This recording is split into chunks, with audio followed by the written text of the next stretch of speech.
E aí, pessoal, vamos mergulhar direto na nossa análise de hoje? A gente vai explorar o capítulo 6 do livro Instrumentos nas Mãos do Redentor, do Paul David Tripp, focando num conceito que, olha, é um verdadeiro divisor de águas.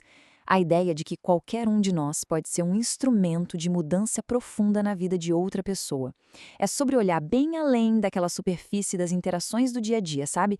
Então, bora entender essa estrutura, porque ela tem o poder de virar a chave de como a gente se relaciona. Seção 1, o garoto árvore de Natal. E já vamos começar com uma daquelas situações que todo mundo entende bem. Sabe aqueles pesadelos de pura inconveniência que a vida simplesmente joga no nosso colo na pior hora possível? Pois é.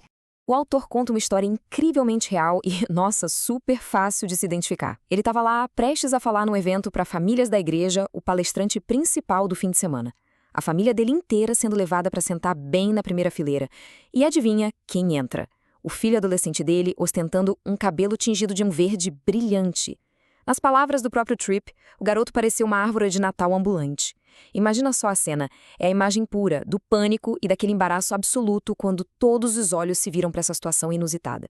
E essa frase aqui ilustra perfeitamente a crise interna que bateu na hora.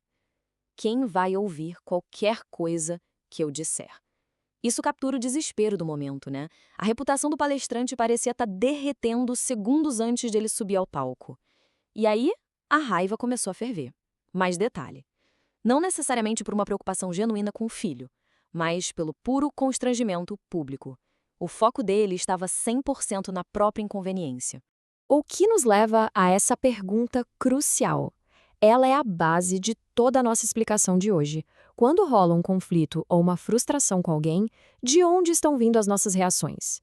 A motivação é a nossa paz que foi perturbada ou existe, no fundo, um desejo genuíno de ver o coração daquela pessoa ser transformado? É tão, mas tão fácil focar no cabelo verde e na vergonha do momento e acabar ignorando as lutas invisíveis que estão rolando lá no fundo do coração daquele adolescente. Seção 2, graça e verdade. Bom, para conseguir tirar o foco do nosso próprio umbigo e olhar para o coração do outro, a gente precisa de uma base teológica bem sólida.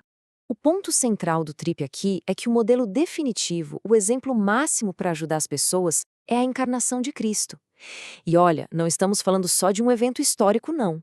Quando Cristo veio a habitar entre nós, ele trouxe o casamento perfeito de duas coisas essenciais: graça e verdade. Para a gente ser um instrumento de mudança de verdade, é preciso encarnar essas duas qualidades em harmonia. Tem um contraste muito revelador aqui.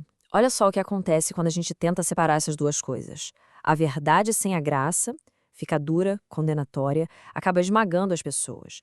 Agora, por outro lado, a graça sem a verdade vira algo raso, superficial, que no fim das contas só passa pano e permite que comportamentos destrutivos continuem soltos. É só naquele equilíbrio perfeito, segurando as duas coisas bem firmes ao mesmo tempo, que a gente cria um ambiente onde a mudança real de coração acontece. Ou seja, a encarnação de Cristo nos chama para um ministério encarnacional no dia a dia. Isso significa literalmente colocar carne e osso no caráter de Cristo para quem está ao nosso redor. O grande objetivo não é bancar o conselheiro perfeito que resolve tudo num estalar de dedos, de jeito nenhum. É ser o tipo de pessoa que prepara o terreno para um encontro entre quem está sofrendo e o próprio Salvador. Nós somos só os instrumentos, revelando a glória dele no meio daquela rotina bagunçada da vida. Seção 3, embaixadores contra mini-reis. Agora que a base está montada, precisamos encarar a nossa própria identidade de frente. Aqui a gente vê um choque brutal de atitudes. O fato é que muita gente passa a vida inteira operando como um mini-reis. O mini-rei exige que o seu próprio reino, o seu conforto e a sua reputação sejam servidos a qualquer custo. As outras pessoas são vistas como obstáculos ou ameaças. Simples assim. E nossa, viver assim é exaustivo. Mas do outro lado do ringue, a gente tem a figura do embaixador.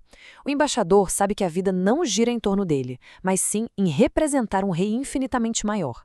Para ele, os perrengues, os cabelos verdes inesperados, nada disso é ameaça. São oportunidades valiosas de representar o verdadeiro rei.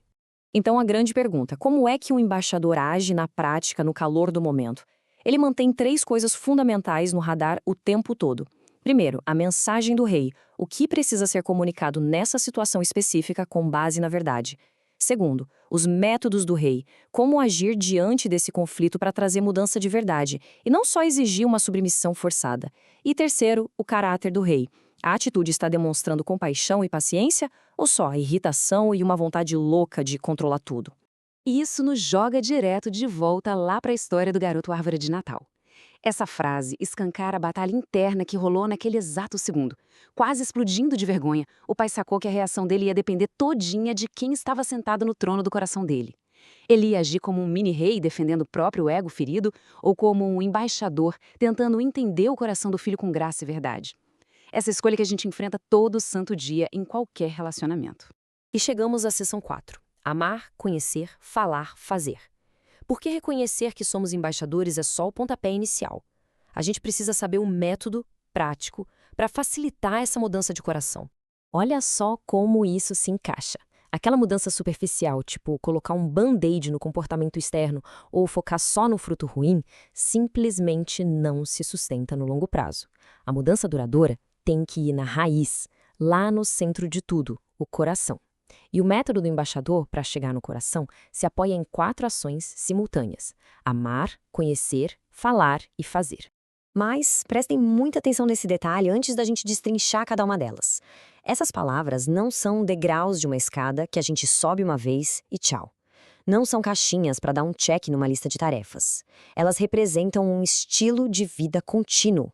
É a forma fluida e constante com a qual o embaixador vive os relacionamentos diariamente. Estão sempre acontecendo ao mesmo tempo. O primeiro elemento é amar. E esse é o alicerce absoluto, a base de tudo. Não é sobre um sentimento romântico ou passageiro, mas a decisão intencional de encarnar o amor de Cristo, entrando de cabeça no caos e na dor do mundo do outro. É construir uma relação onde a confiança seja forte bastante para aguentar aquelas conversas difíceis que vão vir depois. Sem amor, a nossa fala soa só como um juiz batendo martelo. Mas com amor, a gente constrói um ambiente seguro para a mudança brotar. Em seguida, vem o conhecer. E isso exige ir bem além daquela conversa fiada sobre o tempo, viu? Envolve a habilidade de fazer boas perguntas, perguntas abertas e profundas. O objetivo não é só bancar o detetive e juntar fatos frios. A gente quer entender os verdadeiros motivos. Por que aquela pessoa reage daquele jeito? Onde estão as raízes daquela amargura ou daquele medo que paralisa? Conhecer exige tempo, disposição e muita paciência para não sair tirando conclusões precipitadas. O terceiro elemento é o falar. E aqui a precisão é a chave do negócio. É sobre falar a verdade bíblica. Não é fazer uma lista das falhas da pessoa, nem despejar aquele caminhão de críticas acumuladas. De jeito nenhum. É sobre segurar um espelho cheio de amor para que a pessoa consiga enxergar o próprio coração. E, lembrando lá da nossa base, sempre temperado com a graça. O propósito aqui é ajudar o outro a ver suas falhas para que nasça um arrependimento genuíno e cheio de amor, e não uma daquelas mudanças forçadas pela culpa. E por fim, chegamos ao fazer. Porque mesmo depois que a ficha cai e os olhos se abrem, a jornada não acabou. O embaixador ajuda a pegar todos esses novos entendimentos e transformar em passos super práticos para o dia a dia. Envolve criar estratégias reais e estabelecer algumas responsabilidades mútuas, sempre com muito carinho. O foco é garantir que a pessoa não fique caminhando sozinha enquanto tenta colocar em prática essas mudanças profundas que acabaram de nascer no coração dela. Essa frase captura de um jeito lindo a essência de tudo que a gente viu hoje. Não somos nada mais do que instrumentos nas mãos de um poderoso Redentor. Sabe o que isso faz? Tira toneladas dos nossos ombros. Aquele peso esmagador e a ansiedade de tentar consertar as pessoas desaparecem. Ninguém, absolutamente ninguém, tem o poder de mudar um coração. Só Deus tem. Através de um amor intencional, buscando conhecer de verdade, falando com sabedoria e ajudando na prática, nós somos apenas os pincéis nas mãos do grande artista. Para amarrar tudo, deixa uma pergunta para fritar a cabeça.